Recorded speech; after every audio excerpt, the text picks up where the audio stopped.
Welcome to the Decarbonising the Building Industry podcast, where we explore the future of sustainable urban development. The DBI initiative is more than just a network. It's a powerful movement driving the building industry toward a resilient, low-carbon future. By uniting researchers, industry leaders, and policymakers, DBI is paving the way for innovative, energy-efficient buildings that align with global net zero 2050 goals. In each episode, we bring you the voices of those at the forefront of this transformation. Today, we will hear from David Lowe, who will share his journey, aspirations, and the groundbreaking projects he is leading to decarbonize the building industry. David, welcome to the podcast. Hi, Fanny. Thanks for having me. May I ask you to introduce yourself and your connection to the DBI network? As part of the DBI network, there are a hell of a lot of smart researchers in the network, whereas I'm coming from a slightly different angle. I'm part of industry, in particular design in part of industry, so engineering. And that's what I'm really keen to represent and bring that voice to the table. I come from a long history in structural engineering. I'm a fellow of the Institute of Structural Engineers, so I have a long career in that field. My interest in sustainability and decarbonisation has developed over the last few years. I blame my friend Chris Buntine, who, when I returned from a few years working in Hong Kong, he grabbed me and walked me into a room and said, "We're starting this zero carbon concrete working group, and I want you to be involved." And that was the starting point. I started to get involved in concrete as a material and started doing some investigation and research and some industry advocacy around that. And that developed. I got a bit more in that. And then I broadened that thinking to do much more around decarbonisation. And so now I have a foot in both camps, really. I still do some structural engineering, but I also wear a couple of other hats. So I look after our global sustainable structures capability group, as well as I manage our integrated sustainability team here at Aurecon locally. And on top of all of that, I have got more and more involved in industry groups and advocacy groups like the DBI, which I'm really passionate about. Thank you so much for the introduction. Your expertise and this kind of bridging role is very much needed and at the same time could be so challenging. What does sustainability mean to you? Sustainability is a really broad concept. It's very easy to focus in on individual elements of it, very difficult to really have a comprehensive understanding of the whole rather than the sum of the parts. But fundamentally, I think it boils down to trying to do a bit better and do things in a way that is, believe it or not, sustainable. I talked about it being this very broad and potentially difficult to understand issue because there's so many parts to it. And sometimes we overcomplicate it. And when we speak to people, we like to overcomplicate it and talk about how big and important it is. That throws people off because it becomes so overwhelming. I like to think of it as trying to do better and trying to reduce our impact, but do so in a way that is still beneficial to everyone. But I'm really keen on the idea that we do what we can. If we're capable of doing everything, do everything. If you could only do something, then do something. Do your part in your own role. Really much appreciate that. This might be self-evident, but I would love to understand, why did you join DBI? I'd love to say it was perfectly aligned with my ambitions and aspirations. And from day one, I was there on the front doorstep joining in. And it is perfectly aligned. So I'm really happy to be here. But it was actually the late, great Jeff Robinson that got me involved. So he was very passionate and involved in helping set up the DBI from the ground up. And he roped me in at the early days and said, "Come along to this, you'll love this." So I joined the first event that the DBI held. And so I've taken it from there. I've been really keen to help carry on that legacy that Jeff set up and continue that role. Trying to bring industry into this research network is something that I'm really passionate about and want to try and do. As I said, I'm aware that there's a lot of smart researchers and they could achieve a lot, but if we can bring in industry as well to help guide and to help learn from that research, then it would be a fantastic achievement. I had a fantastic experience traveling over to Adelaide and presenting at the event that Flinders Uni had, and then really enjoyed getting immersed in the international conference last year. That was a fantastic event. So I'm looking forward to continue to help shape and guide where the DBI goes. And we owe a lot to Jeff. So we are so grateful for his contribution, bringing in people like yourself to the whole DBI. As I mentioned, I understand how this bridging role between academia and industry and policy can be challenging. So, what are the biggest challenges in decarbonizing the building industry? I could give you a long list, but if I focus in on the biggest one, I don't think it's technical. I don't think it's financial or anything like that. I think it just comes down to risk and, more importantly, people's perception of risk. We have a lot of solutions out there. We've got most of the tools we need. Maybe not everything. We're still figuring the last few out, but we've got most of the things we need and we know what we need to do. But the building industry is very well set in its ways. It innovates, but innovates in known fields, whereas introducing entirely new concepts is difficult. And people perceive risk in change, particularly when you've got a big, profitable industry that we know how to do everything.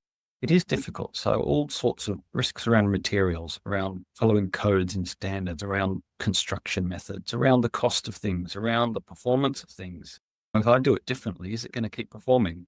Am I going to have an asset that is worthwhile? So how we break down those barriers around the perception of risk is really important. I just think that will go a long way.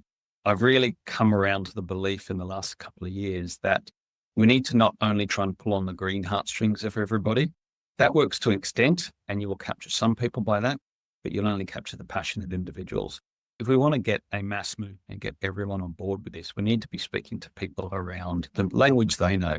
And that is around giving them confidence around the risk, around the cost, around the performance of things. And if we do that, then we can bring the mainstream into sustainable development. I'm not sure whether you know of them, but I think you would enjoy.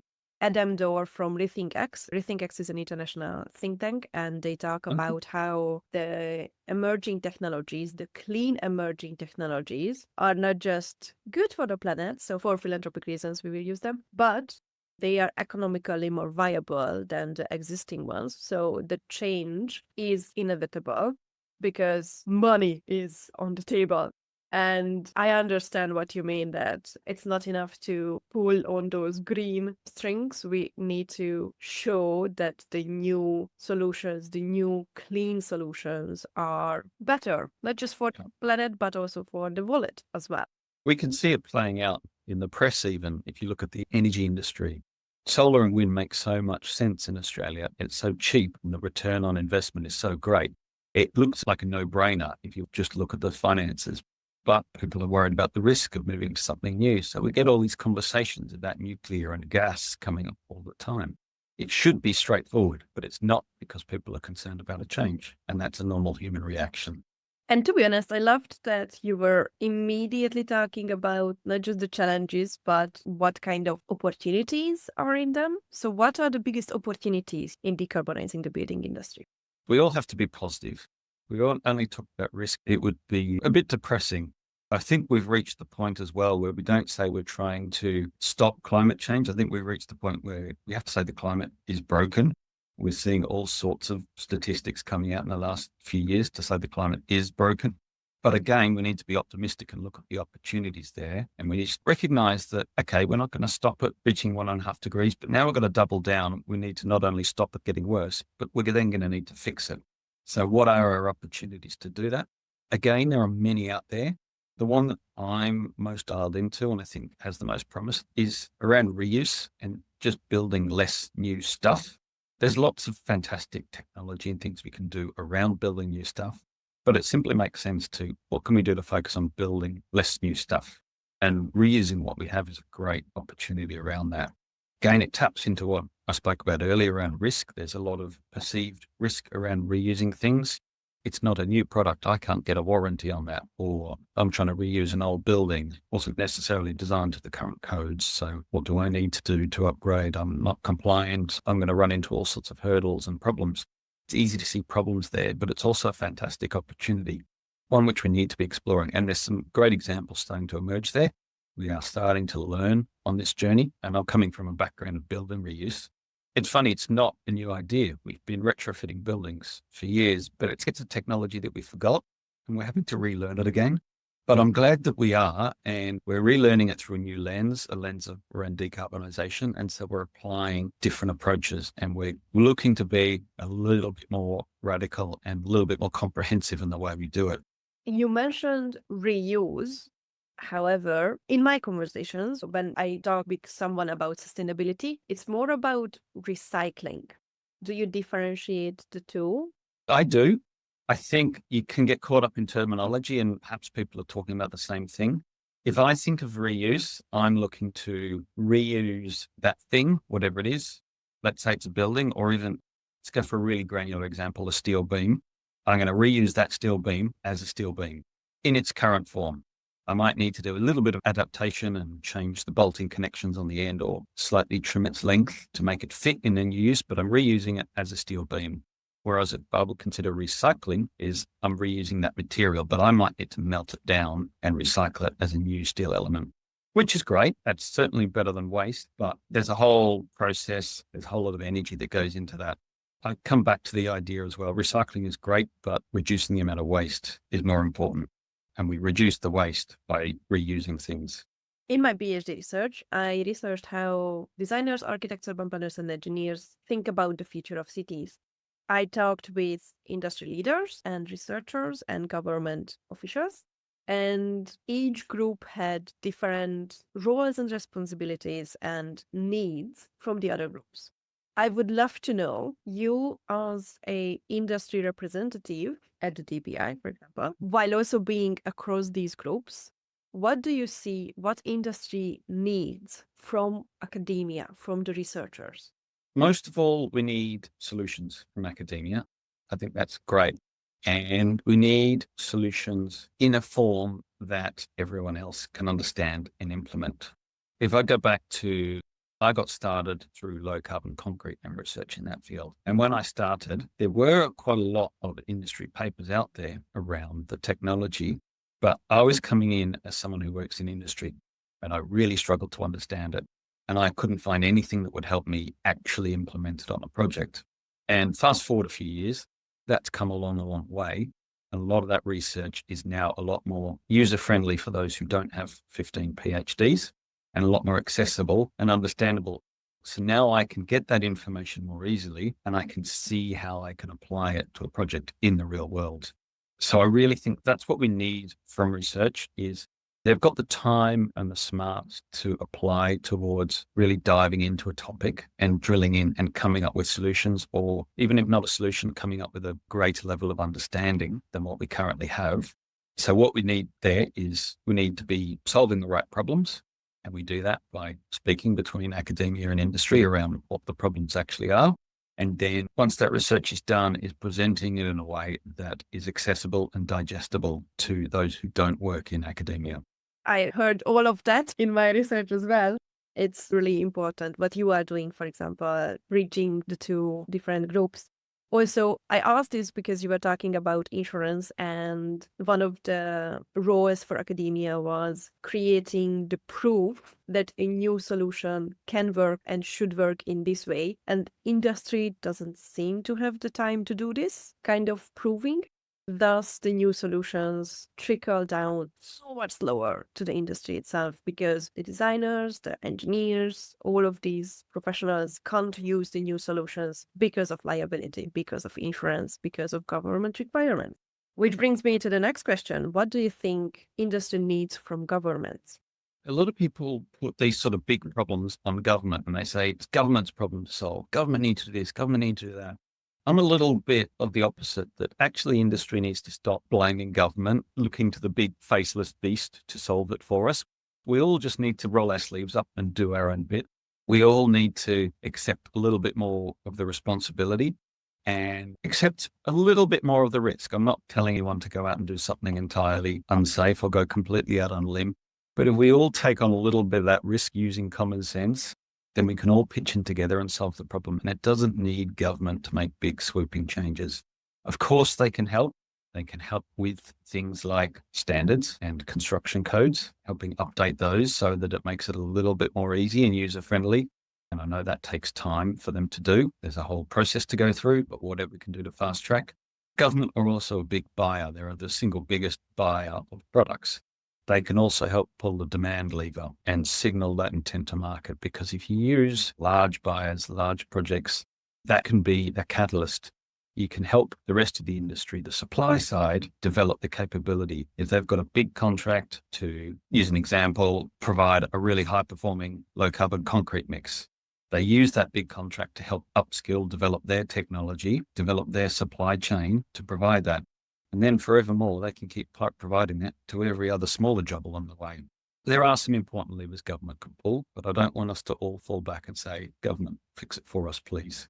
I so much appreciate this sentiment because coming from a different culture, I'm from Hungary, it's fascinating to see how Australians seem to tend to turn toward the government that please solve this for us. And in my culture, that's not happening. I'm just astonished how much Australians look towards the government that let's solve this instead of solving it themselves. It's a bit of a spin-off of living in a bit of a nanny state where they control us so much on many areas. You then tend to look to them for everything. And you jumped on my question, what is industry's role in decarbonizing the building industry? Besides taking some risk and more responsibility, is there anything else industry could do to accelerate the decarbonizing initiatives? To accelerate, I think industry's doing really well at the pilot projects, the pioneering ones, the exemplar ones that everyone can take advantage of. Those are developing. There's lots of those out there in the market that we can look towards. So how do we bring up the groundswell, the majority, to take heed of those lessons? It's not an easy thing. How do we filter those lessons through every part of the industry rather than just leaving that knowledge in the hands of the few? I'm struggling to give you a really clear answer here. If there was a silver bullet, we probably would have done it already. Look, sharing knowledge is great. That's got us so far. I think we need to share knowledge amongst the industry in a form that the majority can understand. Again, not trying to pull on the heartstrings of people and using the green argument. That's not going to meet the majority. Tell them how it's actually benefit their projects, benefit their bottom line, benefit their construction time. If that can give them access to a green finance or anything like that, any levers we can pull, they will understand that relates to their daily pressures. That will help bring things forward. You just mentioned projects. Are there any projects which you are very proud of or very fond of, which align the Decarbonizing the Building Industry Network initiative? Got loads, actually. It's a privilege that I get to work on so many projects in that area. So I'd say just about every project we touch, we are trying to do more. Really proud of all of them. Some that I've got on at the moment that are great. Out at Melbourne Airport, we're doing a great project. Anyone who's travelled through there in the last 6 months will have seen all the construction outside the front door. That's my project out there, transforming the way you pick up and drop off at the airport. And that's a really good example, actually, of an adaptive reuse, because the multi-story car park building outside the front of the terminal is being reused to provide that new pickup drop-off experience and improve the service, improve the passenger flow. It would have been quite easy to build some enormous new bit of infrastructure to do that. But instead, they've used the car park building, realigned it, restructured it, plugged in a few new bits of construction in order to access it. And that'll be fantastic. So that'll develop over the next year or so before we get to use it. At the other end of the scale, just recently, I've been working with Investor and looking at some of their largest assets around electrification and decarbonisation and setting out the roadmap. So this is right at the very beginning of a project, but looking at all the different technical solutions and then mapping it out as a carbon and capital expenditure roadmap. How those two go together, how it fits into their budget and how it helps them to decarbonise over the next 10 years as part of a deliberate and planned spend, which is great fun. And then there's lots of cool projects popping up that me and my colleagues have been working on. I know the Art Centre in Melbourne. There's again another reuse upgrade project that's in construction now. It's coming together. My team have done a great job out at 500 Burke Street. Again, another mega office tower that's had a deep retrofit and is now coming to life. And we're just ticking off the final elements of the Green Star and making sure that's all performing as it should. Lots of physical projects going on, and then also having fun with some non-physical projects. Knowledge sharing and academic one. I'm in the middle at the moment with the Concrete Institute, going around the country and delivering a low carbon concrete roadshow. I'm also looking at other projects around how we can improve and share knowledge around the industry. So I've got to consider those as projects because otherwise I never give the time to them. Which is fair and so important that there is knowledge creation while also implementation and sharing the learning. David, you have been very generous with your time and answers. What would you like people to know about DBI? I'll look at it from the industry view. I'll give the plug, the sell from the industry view. No, there's a fantastic body of knowledge there. It is primarily a collection of researchers, a network of researchers. It's in the title. So there's an amazing degree of knowledge amongst those researchers from across most of the best universities in Australia and with great connections internationally. So that's a body of knowledge, but that knowledge can be a tool or even a weapon to help you in your war against decarbonisation. So it's a great resource to tap into, and that can be connecting with the researchers to help put your ideas in the mix, help guide what research might be, defining what the problems are, but equally, and probably more valuably for industry, getting that knowledge back out and understanding what have they been working on, what's coming up, problems that I have today, can you help me solve? And please keep up the good work, because we need this kind of bridging role and we need the industry to work on decarbonizing the building industry as well. Thank you so much, David. Thank you, Fanny. It's been great. Thank you for tuning in to this episode of the Decarbonizing the Building Industry podcast. We hope you found today's conversation with David Lowe insightful and inspiring as we work together toward a more sustainable future. If you are passionate about transforming the building industry and want to stay connected with the latest developments, we invite you to join the DBI network on LinkedIn. You can also visit our website, where we regularly share updates on upcoming events, project progress, and the innovative solutions driving our mission forward. Let's continue the conversation and build a greener tomorrow together.